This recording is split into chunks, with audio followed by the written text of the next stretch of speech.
민경우 시민단체 길 대표님 오셨습니다. 어서 오십시오. 안녕하세요. 민경우입니다. 네. 일주일 동안 잘 지내셨습니까? 왜 애들 수학 가르치는 거 좀 변화가 있다고.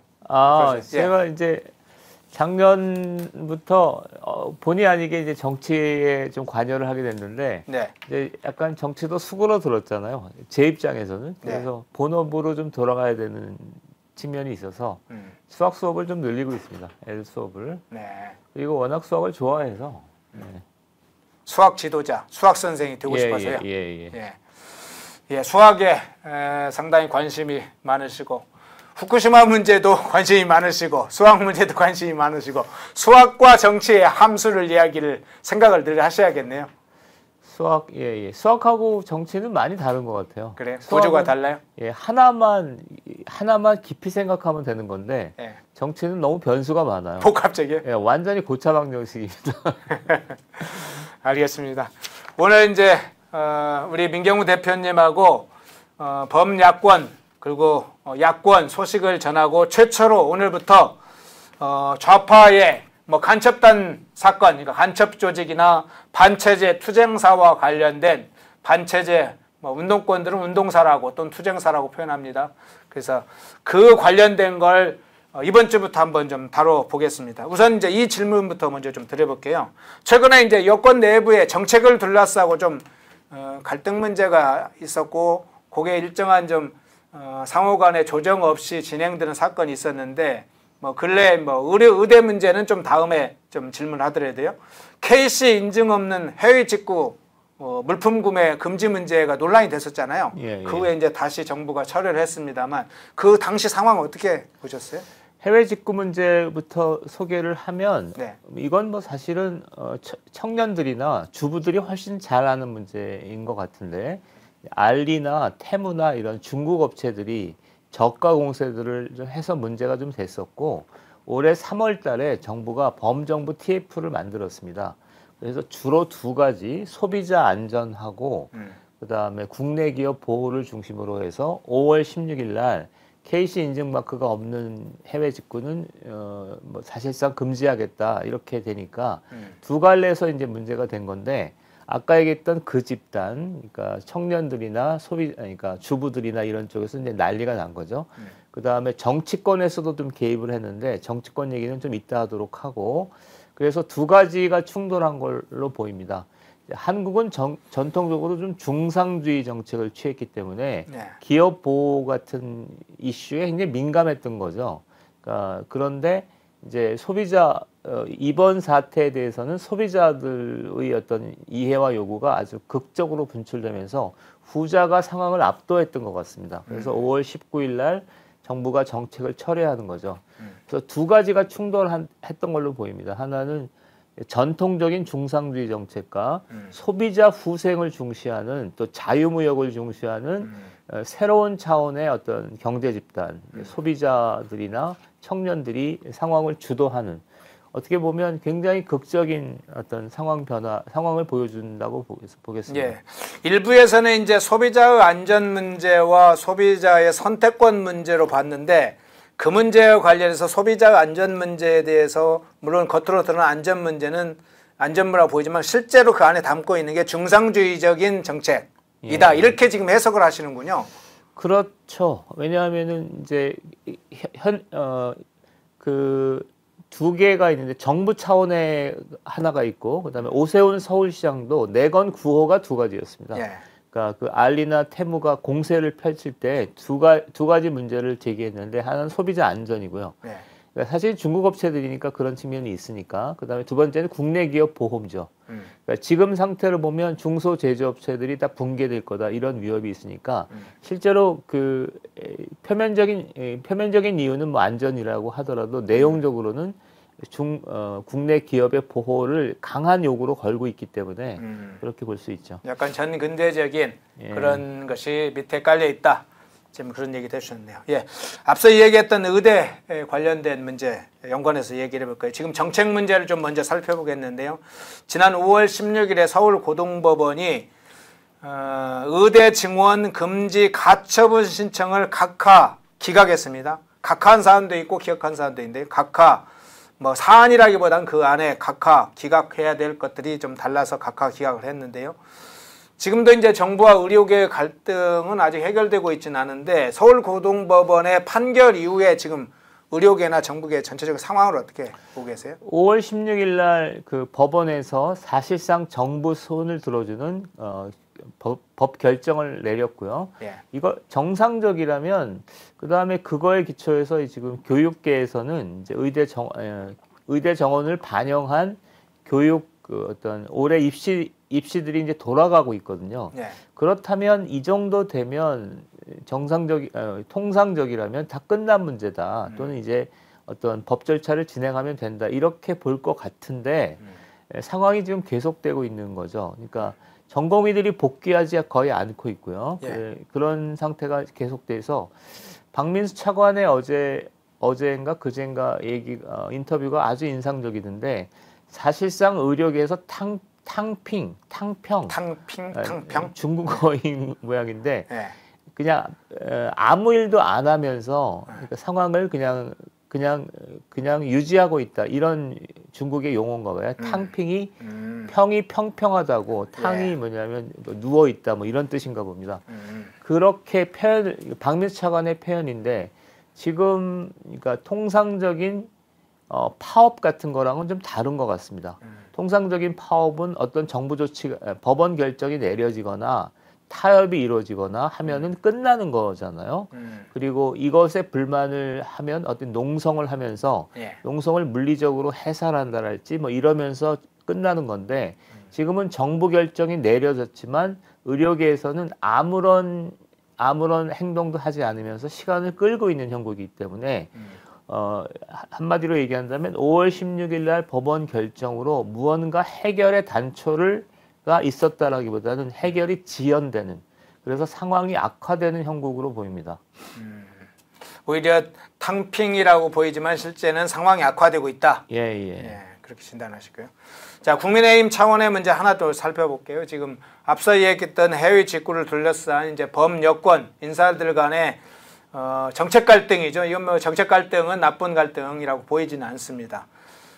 오세훈 시장이 중진들, 뭐 여권 중진들을 향해서 비판적인 이야기를 했고 그에 반박하는 뭐 한동훈 위원장, 뭐 유승민 전 의원 등이 또 반박하는 정책 갈등이 있었는데 여기에다가 이제 한동훈 당대표 출마를 두고 여러 논란이 좀 있어요.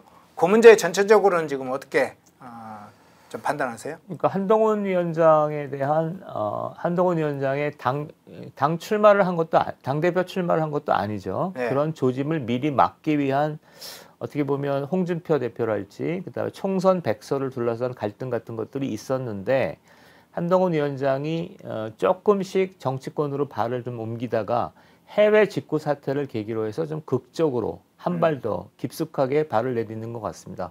그러니까 자기도 해외 직구를 해봤다라고 하면서 KC 인증마크 없는 직구 금지는 문제가 있다라고 발언을 했고 네. 오세훈 서울시장이 그런 건 처신이 적당하지 못하다라고 하니까 다시 반박한 거죠. 그러니까 해외 직구에 대한 의견을 하나로 하지만 해외 직구에 대한 의견보다는 해외 직구를 고리로 해서 정치적 메시지를 정치적 행보를 한 것으로 해석하는 게 적당한 것 같습니다. 그래서 해외 직구 문제도 있지만 해외 직구를 고리로 해서 정치권이 이합집사라는 그런 아주 흥미있는 장면을 연출하고 있습니다. 예. 지금 여러 가지 이제 댓글이 나오는데 한동훈 위원장 관련된 얘기도 나오고 홍준표 시장 얘기도 나오는데 가능하면 이제 상대방에 대한 비난보다는 이런 이유에서 한동훈 위원장에 대해서 뭐 평가를 한다 또는 홍준표 시장에 대한 평가를 한다 그런 것들을 이야기를 해주시면 좋을 것 같고요. 요 이제 지금 진행되는 사안에 관해서도 의견을 주시면 그 의견에 관해 또는 질문을 주시면 소개를 해드리겠습니다. 야권 문제로 좀 넘어가 보겠습니다. 민주당 문제인데 국회의장 후보 경선이 있었죠. 추미애가 낙선을 했고 우원식 의원이 경선에서 이제 승리하면서 당내에서 이제 특히 강성 지지층, 개딸층이라고 부르는 강성 지지층이 강력하게 반대 좀 반발을 하고 민주당 내에서도 당원권 뭐 권리 강화 여러 이야기가 나오는데 그 상황은 어떻게 보고 계세요? 지금 하여튼 민주당의 분위기는 총선 이후에 강경 기류가 계속되어 왔던 것 같습니다. 그러니까 당내 인선에 있어서도 박찬대 원내대표 뭐 등등이 되는 것 등, 그러니까 이재명 대표의 의중이 반영되는 형태의 당내 인선이 계속되고 있었고, 지금 두 가지가 핵심적인 고비가 됐었는데, 하나는 이재명 대표가 재임을 할 거냐 말 거냐, 당대표 이 문제가 있었고, 그 다음에 주요하게는 국회의장 인선을 누가 할 거냐. 국회의장 인선이 중요했던 거는 향후에 탄핵을 내심 염두에 두고 있었기 때문에 네. 국회의장이 매우 중요했던 거죠, 생각보다. 근데 추미애, 조정식, 뭐 우원식 이런 분들이 출마를 했는데 당내 어떤 조율을 거쳐서, 말이 조율이지 사실은 이재명 대표의 의중이 반영된 어떤 일련의 절차를 거쳐서 당연히 추미애 의원이 국회의장이 될 것으로 예상이 됐었습니다. 네. 그런데 뜻밖에도 지금 우원식 대표가, 이게 김근태계로 알려져 있죠. 우원식 대표가 국회의장이 되는 거는 상당히 충격적인 결과이고, 다중의 해석은, 그러니까 1인 체제, 그러니까 이재명 대표에 대한 과도한 1인 체제에 대한 의미 있는 저항이다, 이렇게 보는 것 같습니다. 그 다음에 끝난 다음에 이제 설왕설래가 당내 논란이 계속되고 있는데, 개딸들이 강력하게 저항하고 있고, 뭐 색출해야 된다, 뭐 이런 의견들이 있고요. 예. 그 다음에 정청래 의원 같은 경우는 이것으로 인해서 민주당의 지지율이 한 6% 빠졌다, 이런 식의 얘기들을 하면서, 그러니까 당내 논란이 계속되고 있는 형국이고, 이게 지금 오히려 여기까지가 이제 하나의 흐름이죠. 그러니까 요약하자면 4월 10일 총선 이후에 이재명 대표 주도의 당내 역학구도가 국회의장 선거로 타격을 받았다, 이렇게 볼 수 있고, 그다음에 이게 어떻게 될 것인가는 또 다른 문제 같습니다. 타격을 받아서 이제 민주당이 좀 변화할 거냐, 오히려 더 강성으로 돌 거냐 해서 후자의 가능성이 지금은 커 보입니다. 네. 다른 좀 내부의 하나 사항을 좀 점검을 해볼게요. 지금 윤 대통령께서 21일에 최상병 특검에 관한 거부권을 행사를 했죠. 그 이후에 이제 민주당이 지금 뭐 버럭 나서고 있는 상황인데, 민주당 지도부에서, 최고위원회에서 정청래는 탄핵까지 직접적으로 민주당 최고 지도부 내에서 이제 직접 탄핵을 거명을 하고, 또 민주당에서 장외투쟁을 정례화하는 방향을 지금 구체적으로 잡고 있습니다. 장외투쟁을 사실은 선포한 양상이죠. 그래서 국회에서만이 아니라 국회 밖에 장외투쟁이 본격화될 것으로 보이는데요. 아마 이제 밖에 있는 세력과 연계를 하겠죠. 예상되는 뭐 여러 가지 상황들이 가장 동원력이 높은 민주노총을 비롯한 이 세력들과 연계가 될 걸로 보는데, 현재 민주당의 내부 기류나 향후에 지금 어떤 준비를 하고 있다고 보시는지요? 뭐 세 가지가 가능할 것 같은데, 첫 번째 경과를 좀 소개하면, 5월 21일 날 최상병 특검법에 대한 대통령의 거부권 행사가 있었고요.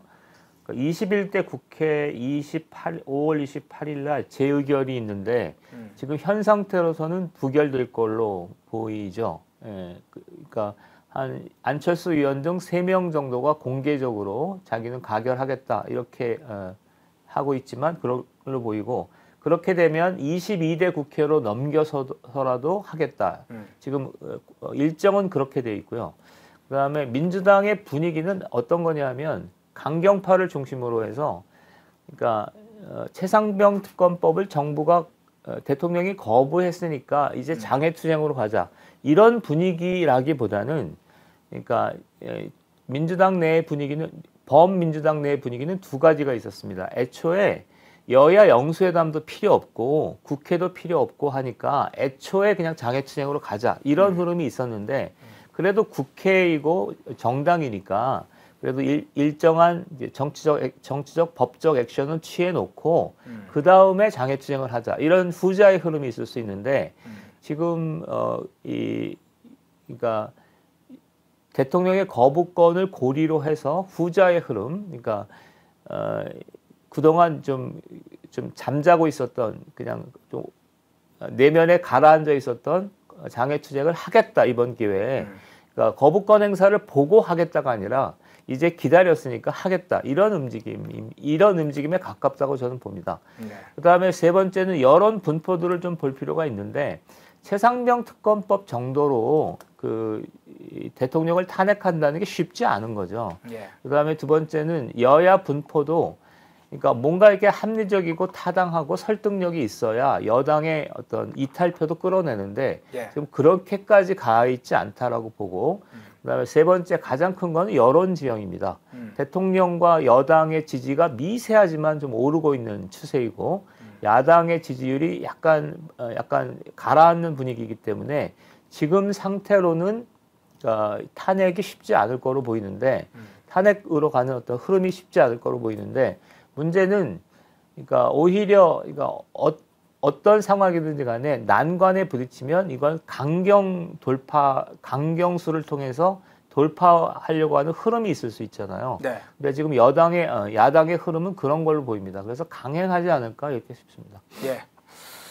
연관해서 이 사안도 민주당에서 지금 상당히 좀 논란이 되고 있어요. 김정숙 타지마을 관광 논란 문제가 터지고 그 이외에도 이제 북한 관련된 여러 가지 외교 사안, 뭐 안보 사안이 좀 터지고 있죠. 서해 피해격 공무원 사건, 탈북 어민 관련된 사건, 북한 핵과 관련해서 김정은이 비핵화할 의지를 가지고 있다는 것, 뭐 2019년도 트럼프와 김정은과 회담에 관련해서 비핵화 결렬 이유가 김정은에가 있는 게 아니라 미국에 있다. 미국 참모들, 즉 트럼프의 참모들이 그것을 망쳤다. 뭐 여러 논란이 있는데 뭐 이 타지말과 관련해서는 특히나 지금 좀 뭐 김건희 여사 문제 포함해서 윤석열이 상당히 곤란한 상황에 처했는데 오히려 문재인의 회고록에 이것들이 나오면서 찬물을 끼얹었다.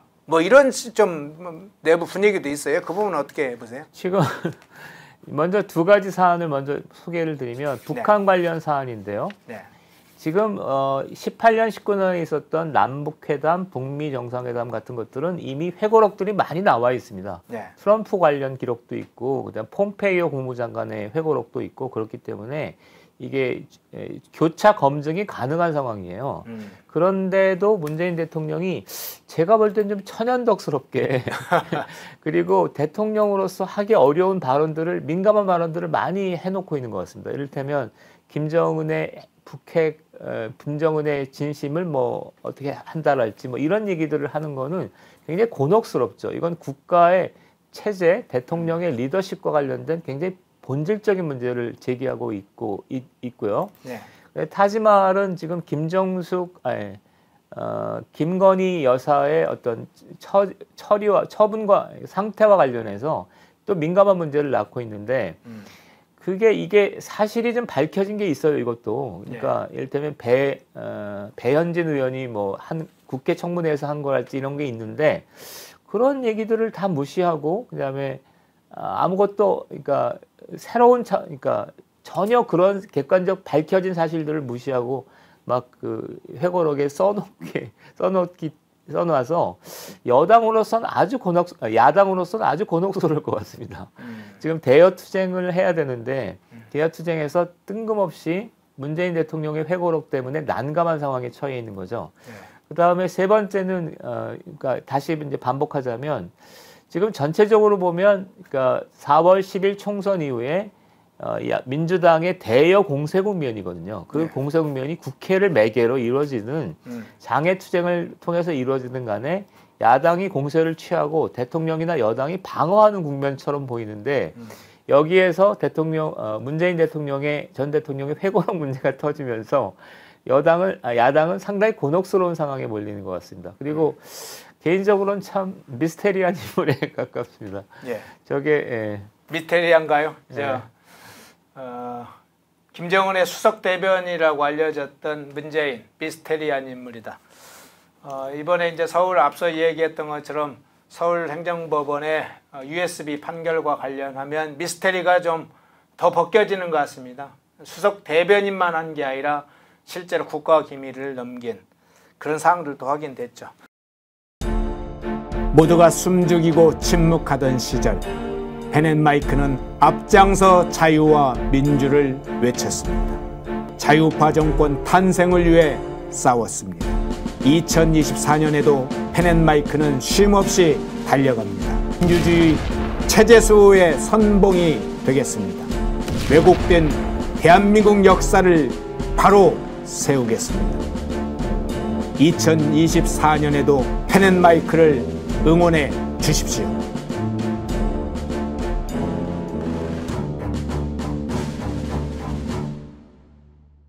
인터넷 검색창에 펜앤마켓을 검색해 주세요. 펜앤마켓은 펜앤드마이크 구독자분들을 위한 종합 쇼핑몰로 좋은 상품으로 온라인 최저가를 목표로 하는 마켓입니다. 많은 관심과 사랑 부탁드립니다.